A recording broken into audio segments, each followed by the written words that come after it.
The good old pavlova, whether you're from New Zealand or Australia, it's a classic. We all love it, but it is loaded with cream. Lucy Kelly, food editor of Weight Watchers, she has the answer.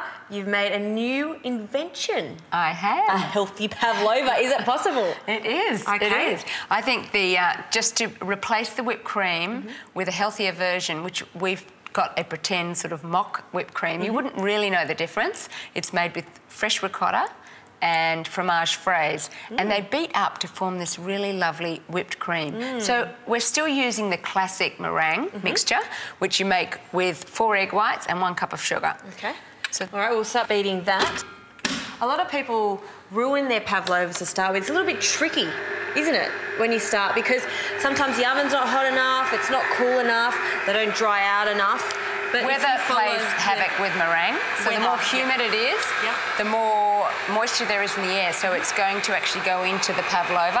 So when you make a pavlova in a drier temperature, it's going to actually dry out and be crispier. But there's a few tricks to making meringue. You've got to have the bowl really clean and dry, and the beater's really clean and dry, so there's no trace of any grease, because that will ruin your meringue. You've got, when you separate your eggs, if they're cold, they will separate more easily. I always do one at a time so I don't get any yolk, because any trace of yolk is going to interfere with your meringue. So did you say cold eggs? Cold eggs to separate, and then let the egg whites become room temperature, and they will beat up better, they'll become more stable. Also, it's good to use egg whites that are a few days old rather than super fresh eggs. Use really fresh eggs for poaching eggs, but if you're making meringue, you use your older eggs. I sometimes, when I'm making recipes that have a lot of egg yolks, I keep my egg whites and I freeze them and then make my meringues, and it works perfectly. You can use so we're going to get that to stiff peaks? Soft peaks. Soft peak form before we start adding the sugar. Okay, well, continue.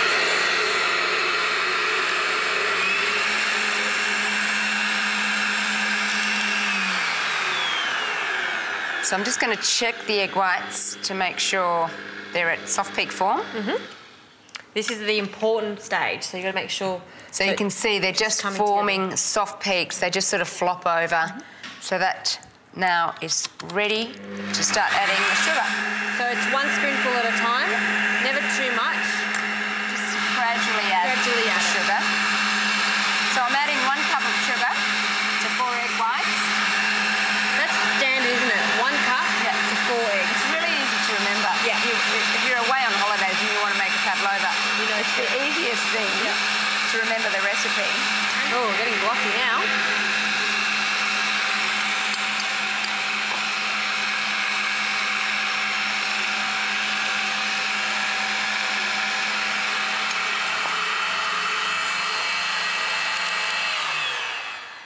It's lovely and glossy. It's like marshmallow. Yeah.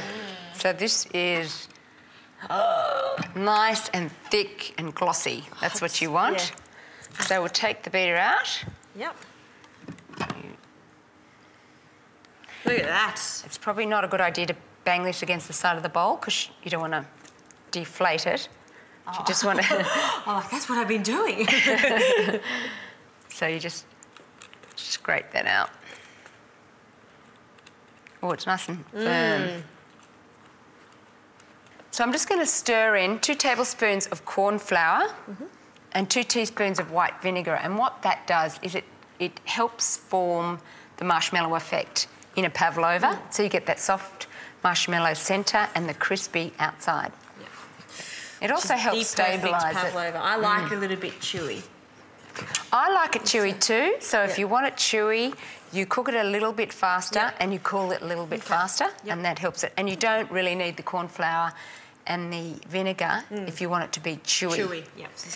And you can use this to make individual meringues as well. Every time I have a party and I do pavlova, it's the simplest thing to do. I mean, you just whisk everything together, put it in the oven and forget about it. But when you give little ones to the table, everyone's like, oh, pavlova, it's like Christmas. And you can make them with brown sugar as well.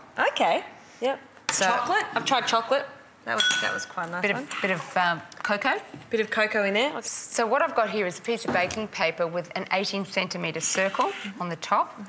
And I'm just using, I've got this palette knife, or you could just use the back of the dinner knife that's smooth if you want to have a play. I'm going to go, yeah. Okay. Oh, this is like, it's therapeutic. No. So you just pile so that up. soft and gooey. Look, you can make it as rough or as pretty as you like. Just make sure that you've got that perfect circle.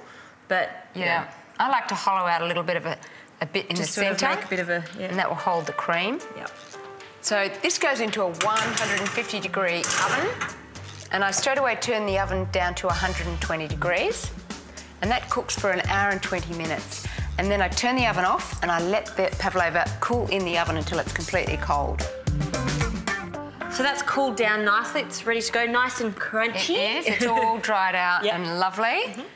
So we're going to just make the filling, which is made with a reduced fat cream cheese. So this is the alternative to cream, and I'm really excited to try this just to see if you can do it and the flavour is still going to be there.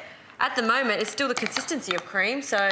It is. And what we're going to add is 250 grams of fromage fraise, which is a low-fat... it's not really yogurt, but it's sweetened, and this is a strawberry-flavoured one, but you can also use a vanilla-flavoured one. And if you wanted to, could you just use plain yogurt? Would that work also in this? If it's a really thick one, but the cream cheese just gives it that nice thickness to it that is really like whipped cream. So that's nice and smooth. That's a clever little swap from whipped cream to this mixture, and it's really got the same consistency of whipped cream. Yep. So now the fruit. So you've got classic flavours there. So we're just going to cut up this fruit to put on top. You can use any fruit that you like. If there's fresh peaches in season, that's lovely. Or nectarines. I love banana on my pavlova as well. Gotta have strawberries and passion fruit. They're like a must for every pav that I have. And you can make this recipe to feed a crowd if you want to. You just double it or triple it and make an enormous one, and you can feed 30 people. Lovely. So, I've got the fruit ready. Yep. We're going to put it on this beautiful cake stand here. Okay, so do you want me to do the honours? Yes. So very gently at this stage. It's pretty robust. Oh, I'm always worried. I have broken one before, so I'm very careful now. Yep. You can make these the day before and you can store them in an airtight container. So it's a great do-ahead dish as well. So and then this is the fun part, popping dollop the cream on top. It looks like cream, but it's not. So. It is, but it's beautiful and creamy. And that just gets spread around. Yep. And then we put the fruit on top. Fantastic. So I like it to look extremely organic, I guess. So just everywhere, not too perfect. Piggledy. I don't like the perfect looking ones. No, I like it all rustic looking. Looks great. Got some blueberries here. Isn't that pretty? My mouth is watering already. That's such a great colour combination. Great. And then the passion fruit on last. Have to have passion fruit. That makes it an Aussie pav. So what we do at Weight Watchers is we take your family favourites. You don't have to give anything up, and we make it so that anyone who's on the program can have it, as well as the whole family, like entertaining all your friends. Yep. It looks fantastic. You would never know that that's not the right cream, and I'm going to taste it right now. I've been waiting for this moment just to check.